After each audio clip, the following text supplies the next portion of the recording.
నమస్తే, నేను Maruthi Ram. One voice న్యూస్కు స్వాగతం.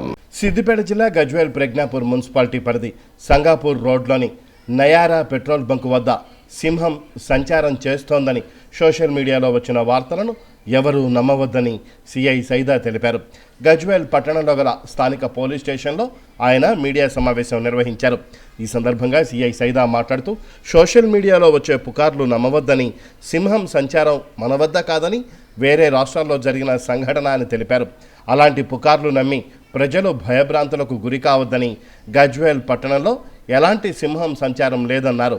అదే పెట్రోల్ బంకు పేరుతో మన దగ్గర కూడా ఉండడంతో మన వద్దే సంచారం జరిగిందని సోషల్ మీడియాలో పోస్టులు పెడుతున్నారని, దానిని పరిశీలించి పూర్తి ఆధారాలతో చూసిన తర్వాత పుకార్లన్నీ అబద్ధాలని తెలియడం జరిగిందన్నారు.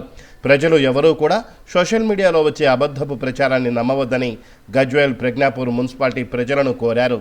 గజ్వేల్ ప్రజలందరికీ మా యొక్క పోలీసు వారి విజ్ఞప్తి, ముఖ్యంగా ఇవి గత 3-4 డేస్ నుంచి సోషల్ మీడియాలో గజ్వేల్ టౌన్లోని నయారా పెట్రోల్ బంక్ దగ్గర ఒక సింహము సంచరిస్తుందని చెప్పేసి వీడియో ఒకటి అందరికీ సోషల్ మీడియాలో సర్క్యులేట్ అవుతుంది.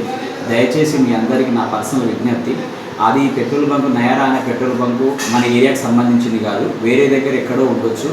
దాని గురించి కూడా తెలుసుకుంటున్నారు ఎక్కడుందని చెప్పేసి అని కన్సర్న్ అథారిటీ వాళ్ళు సెర్చ్ చేస్తున్నారు కూడా. ఇప్పుడు నేను పర్సనల్గా కూడా మన గజ్వేల్ టౌన్లో ఉన్నటువంటి నయారా పెట్రోల్ బంక్ పర్సనల్గా విజిట్ చేశాము. అది మనకు ఆ వీడియోలో ఉన్న దానికి ఇక్కడ ఉన్నదానికి సంబంధం లేదు, మనది కానే కాదు. కాబట్టి దయచేసి ప్రతి ఒక్కరికి నా పర్సనల్ రిక్వెస్ట్, దీని గురించి మీరు అనవసరంగా అపోహాలు ఎవరు చెప్పొద్దు, దాని అదేవిధంగా రూమర్స్ క్రియేట్ చేయకుండా ఉండవలసిందిగా మా యొక్క విజ్ఞప్తి. అటువంటిది ఏమీ లేదు మన దగ్గర, అంతా ప్రశాంతంగా ఉందని చెప్పేసి నా యొక్క చిన్న సలహా ఇస్తాను. Thank you very much.